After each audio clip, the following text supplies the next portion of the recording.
અને એ જન્મજાત બાવલીઓ આ જુનાગઢના ગ્રાઉન્ડમાંથી ચીપિયો ખખડાયો છે આપણા માટે. અને હવે હું વિનંતી કરીશ ડાયાભાઈ ગજેરાને પોતાનો મત રજૂ કરશે.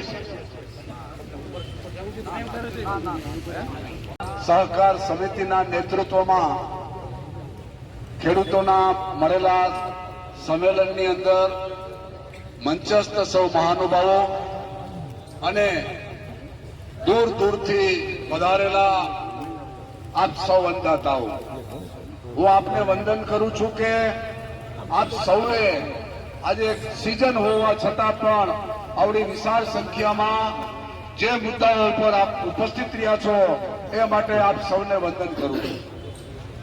મારે વાત બહુ આક્રમક ટોનમાં વાત નથી કરવી. મારે વાત કરવી છે એક ખેડૂતોની નીતિઓની વાત કરવી છે.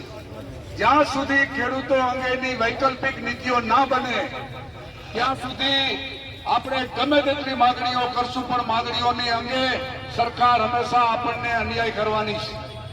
આ વૈકલ્પિક નીતિઓ અંગે દેશના દિલ્હીની અંદર ચાલેલા સંયુક્ત કિસાન મોરચાના આંદોલનમાં માંગ કરી હતી કે ખેડૂતોને સ્વામિનાથન સમિતિની ભલામણ મુજબ ટેકાના ભાવનો ગેરંટી કાયદો બનાવો, ખેડૂતોના દેવા નાબૂદ કરો, કારણ કે તમારી નીતિઓના પરિણામે આ ખેડૂતો દેવાદાર બન્યા છે. અને પાક વીમા યોજના છે ચાલુ કરો અને પાક વીમા યોજના સરકાર હસ્તક ચાલુ કરો. આજે આપણે માગવા એટલા માટે જવું પડે છે કે ખેડૂતો જે છે એ ખેડૂતોના પાક નિષ્ફળ થાય છે. એ નિષ્ફળ થયેલા પાકને જો પાક વીમો હોય તો આપણે હક માંગવા જવું પડે, આ ભીખ માંગવા ના જવું પડે. અને પાક વીમો એ આપણો મુખ્ય આધાર છે. આ પાક વીમાની વાત છે. અને સૌથી મોટું જે મહત્વની વાત છે એ છે કે ખેડૂતો આજે આ દેશની સેવા કરે છે. રાતથી રાત તડકો જોયા વિના કામ કરી આ દેશનું અનાજ પકવી અને દેશની જનતાનું પેટ ભરે છે. તો એમને શા માટે પેન્શન નહીં? એમને પેન્શન મળવું જોઈએ. 10 વીઘાનો ખાતેદાર ખેડૂત હોય અને એ ખાતેદાર ખેડૂતના દીકરાઓને એના મા બાપનું ભરણ પોષણ કરવું પડે. આ પરિસ્થિતિ આ દેશમાં જે થઈ છે એને બદલવા માટે આપણે સૌએ આવનારા સમયની અંદર સંગઠિત થઈને લડતો કરવી પડશે. લડતો વગર ઉધાર નથી.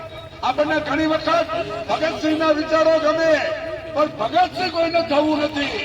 ભગતસિંહ જ્યાં સુધી વિચાર આધારિત આપણે થશું નહીં, આપણે લડશું નહીં, આપણે મેદાનમાં આવશું નહીં, આપણે એક થશું નહીં, ત્યાં સુધી ખેડૂતોની બદહાલી એમને રહેવાની છે. ખેડૂતો પોતે જે અત્યારે પરિસ્થિતિ ભોગવી રહ્યા છે એ પરિસ્થિતિ માટે સરકાર સંપૂર્ણ જવાબદાર છે.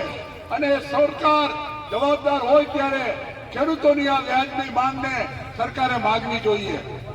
એ માને નહીં તો આપણે આવનારા સમયની અંદર આંદોલન દ્વારા આ લોકશાહીમાં સૌથી મોટો અધિકાર આપણને જો કોઈ મળ્યો હોય તો એ આંદોલનનો અધિકાર છે. અને આંદોલન કોઈ પણ સંજોગોમાં થવું જોઈએ. સરકાર મંજૂરી આપે કે ના આપે, ગમે તેટલી રોકવાની કોશિશ કરે તો પણ આપણે આપણા આંદોલનોને મજબૂત કરવું પડે. ખેડૂત સમુદાય એ બહુ મોટો સમુદાય છે. એ કોઈ જ્ઞાતિ જાતિ કે ધર્મમાં વિભાજિત નથી.